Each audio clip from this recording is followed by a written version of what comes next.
Hello ladies and gentlemen, welcome to a unique video, something that I personally wanted to just make for myself, but if you guys can get some value in this video, then that would be amazing. And you're like, what the hell, he's said he wants to make a video for himself. Well, it's a bit weird, so I haven't seen anyone really do this on YouTube, so I'm a bit weird as a wrestling fan. Obviously, I like all promotions. As you know, I do the New Japan, Ring of Honor, TNA, Universe Mode. I'm going to be starting like my favourite era of WWE. That doesn't mean that I'm not a fan of the WWE today, but it's just on my YouTube channel I want to make it where I'm focusing on using things outside of the core game, because with the whole Monday Night Wars thing, I really did like WCW always interested me, and you're going to be like, how's this applicable to your content? Well, that's the reason that I choose to book indie companies of today rather than WWE, because I think WWE does a pretty perfect job of doing that itself. And me personally, with my personality and my content, I think it's very difficult to take the superstars from WWE and do things that are different to either what's on TV or what other content creators are doing. And then, of course, I'm going to do a ruthless aggression attitude here, a transitional period, universe mode, just basically for the old school guys, because, excuse me, I am 29 years old, probably by the time this video comes out. I have experienced a lot of eras of WWE. I didn't experience the Attitude Era too much live, but I've been back and watched every single episode of Monday Night Raw, Friday Night SmackDown. I've watched every episode of Raw from 1993 to now till 2024. I've watched every episode of SmackDown from 1999. So I've seen pretty much all eras: the New Generation, the Attitude Era, the Ruthless Aggression Era, the New Era, the Reality Era. And I've always been a bit weird, because my favourite is always... So if I was to tell you what my favourite era was in a game, it's SmackDown Shut Your Mouth. My favourite game is obviously SmackDown v Raw 2007, but that era of transition between 2002 and 2003 is my favourite era of WWE. I don't know why, but the fact we had Randy Orton and Hulk Hogan on the same roster is just crazy. Like a young Randy Orton and a veteran Hulk Hogan. So in this video I'm going to today show you, and I've set up some things that are boring to watch, but I haven't set up everything. And I'm still ill, as you can hear, so I might cough when I talk, and I'm sorry about that, but I really needed to get this video up to help you guys. So the screen's not going to be static now. Look, I can move it. Wow. So this video is about how do you set up your universe mode in general. I'll tell you like the settings that I like to use. I do have a sliders thing, but I don't think that's necessarily necessary. I'll do a quick short version of that. I just put it on hard simulation, put the blood on, put the referee downtime to maximum, put finisher reversals up, and that makes for pretty competitive matches. So we'll talk about how I set my every universe mode you see, every universe mode I've ever done since 2013. This is what I do. So I always start with the settings when I'm setting up universe mode. I have a look at the calendar, of course. You know, I know what I want to do. Of course, I'm quite lazy with it though, because I should delete these pay-per-views that are not active, but I just choose not to. So with this universe mode in particular, obviously I would recommend, when you're creating any universe mode, maximize your amount of PLEs. But because I've got so much going on, I've got 4 universe modes, so it's a lot to manage and look after. I only need core pay-per-views. So in this, for example, this will be a series. Insurrection, because it's a British pay-per-view and I'm British. SummerSlam, of course. Armageddon, just because I don't know why I picked a random pay-per-view. I just liked it. Survivor Series, Rumble, and WrestleMania 18.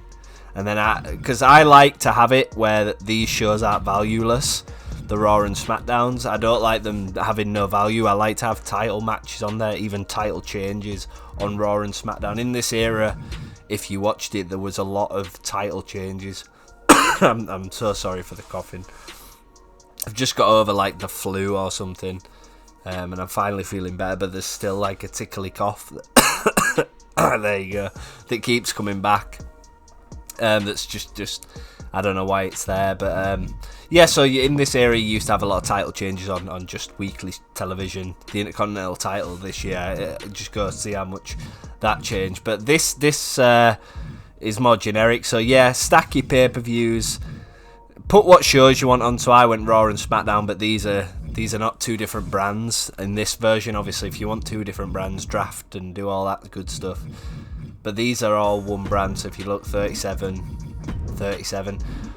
Now, the number of matches can be whatever you want. I recommend 5. I wouldn't recommend more than 5 because the calendar just seems to take forever. If you're doing simulation, if you're playing, I think it's fine to have. But I wouldn't have more than 5, honestly. But I do believe, this is a hot take, if you're playing Universe Mode, you should do Superstar Mode. I think that's the whole purpose of Superstar Mode, is for this playing experience. I know that Universe Mode is probably the most popular mode on WWE 2K games. If it's simulation, you want to keep it. I keep it to 3. So my New Japan, my Ring of Honor, my TNA, my old WWE one, and this WWE, all 3 matches on Raw and SmackDown, all 3 matches on Ring of Honor TV on New Japan, because it's just quick. I can book the matches that get me to the next point, and that's it basically. So with your calendar, I wouldn't have so sorry. With WWE content creators, they have NXT. A lot of them don't have NXT. They replace it with Cruiserweight Classic, or what's the other one that they replace it with?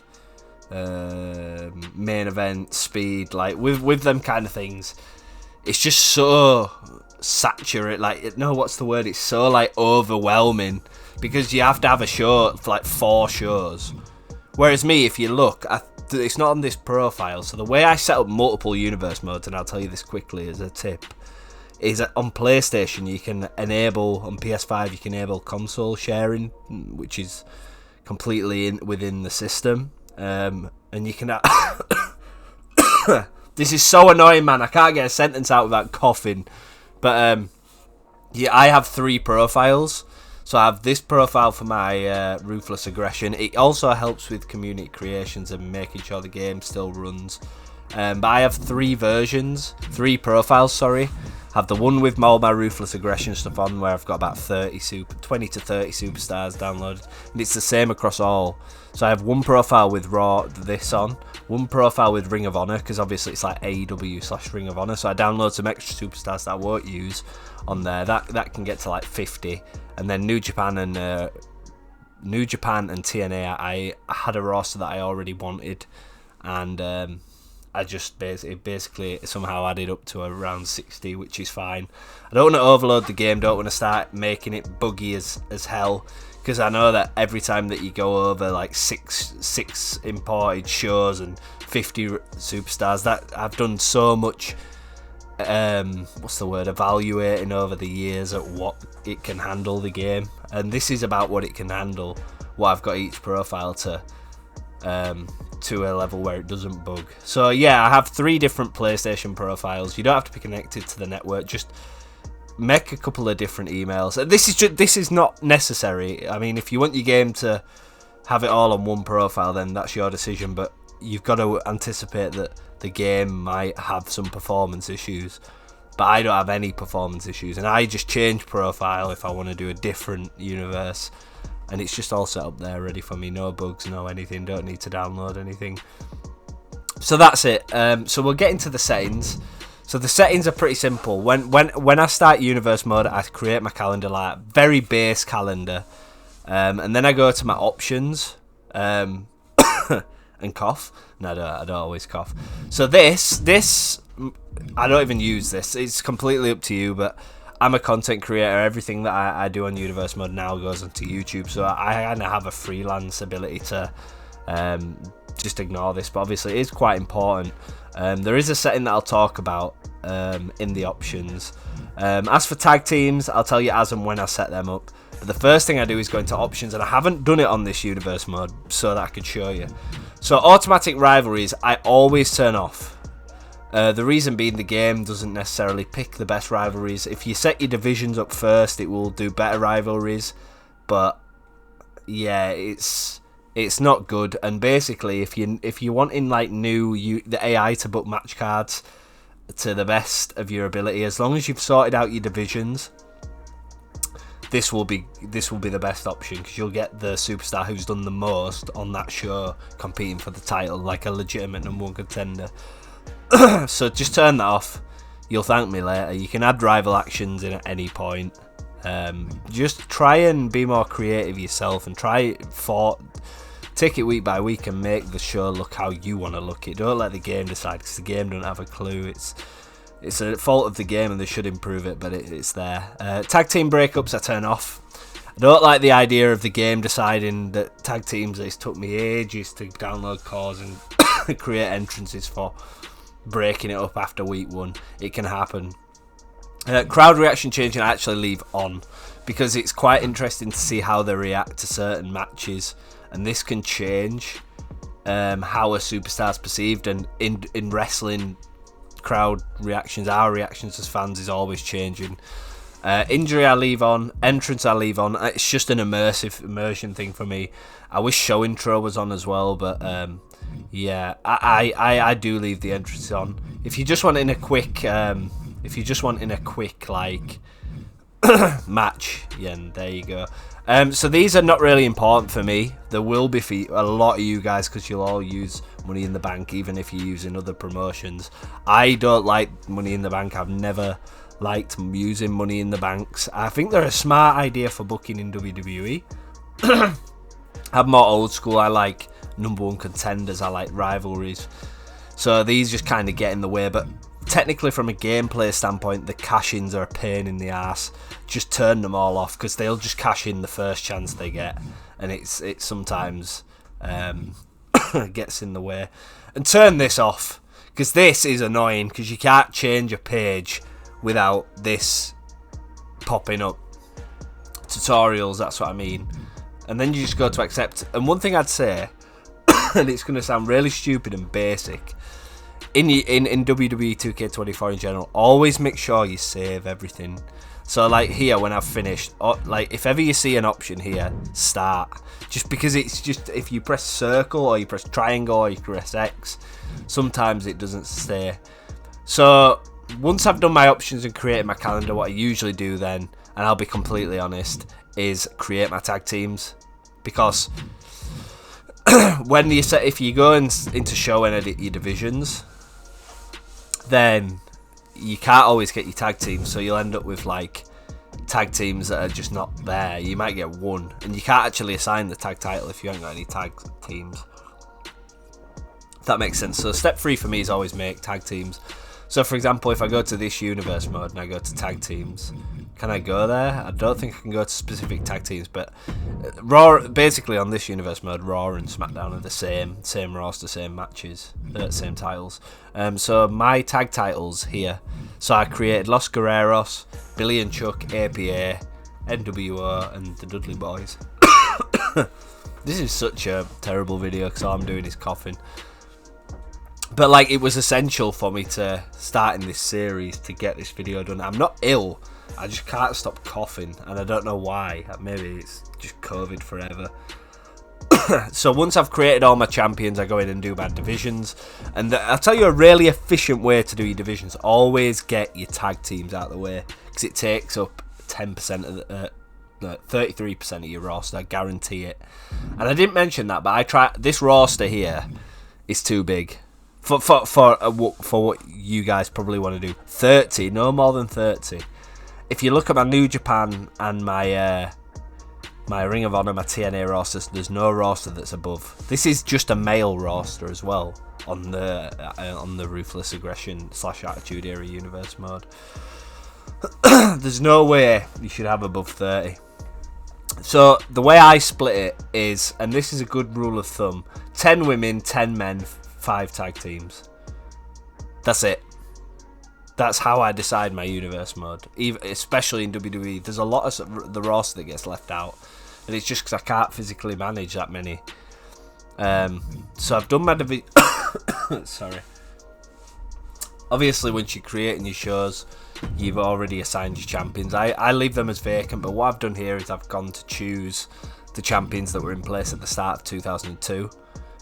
So Billy and Chuck were the champions. There wasn't a hardcore title, but it just seems a bit thin for 37. RVD was Intercontinental Champion going into Backlash, and he lost it to Eddie, but he was the champion at the start. And then Triple H was the Undisputed Champion. He'd just beat Jericho at WrestleMania 18.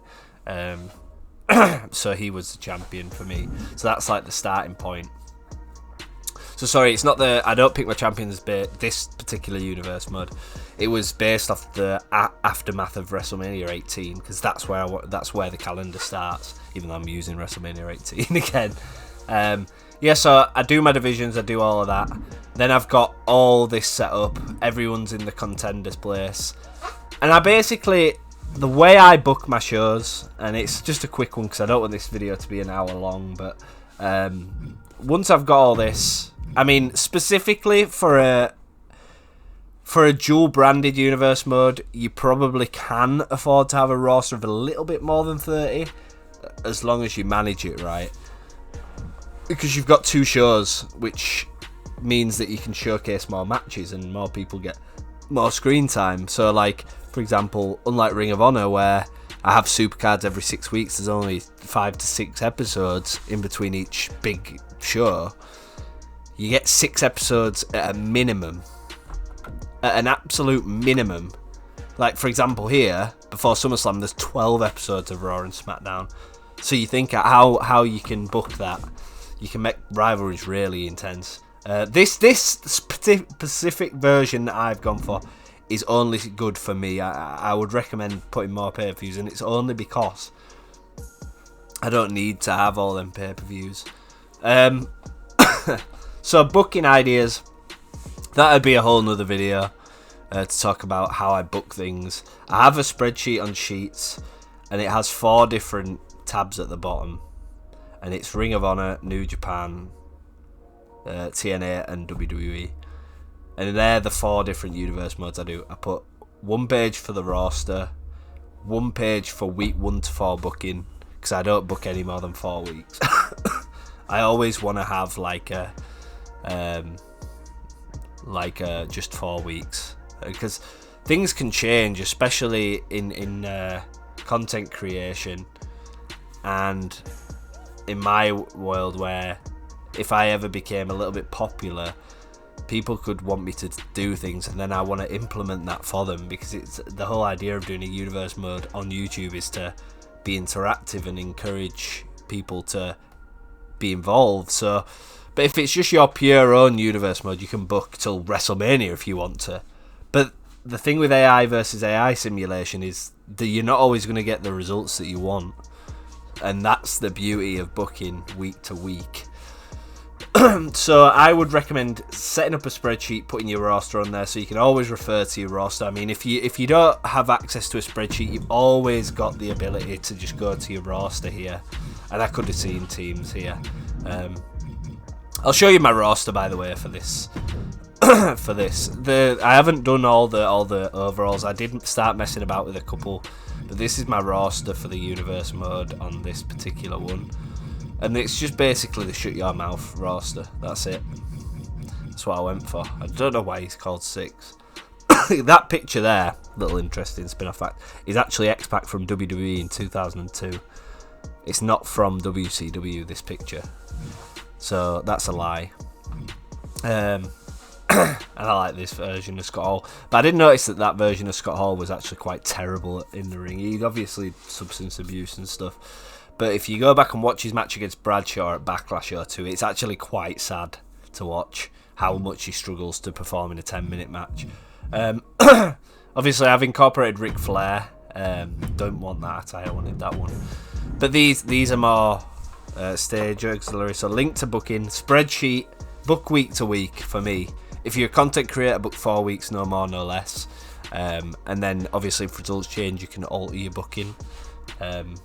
But always have a kind of a, if you do pay-per-views in mind, have kind of like a very rough like match card in your head that you're wanting to create.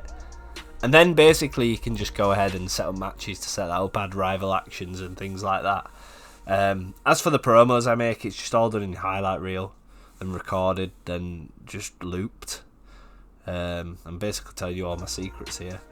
But yeah, with my WWE, this particular era, if you're interested in this particular era, which is what I'm talking about, then I haven't got every single superstar. I've got superstars that I know I'll use, and then if I've had a superstar like, for example, X-Pac, I'm just going to call him X-Pac, I've put him with Scott Hall, because in 02 Scott Hall was nowhere near world title level. I know he faced Austin at WrestleMania 18, but like after that match, so quickly he just deteriorated.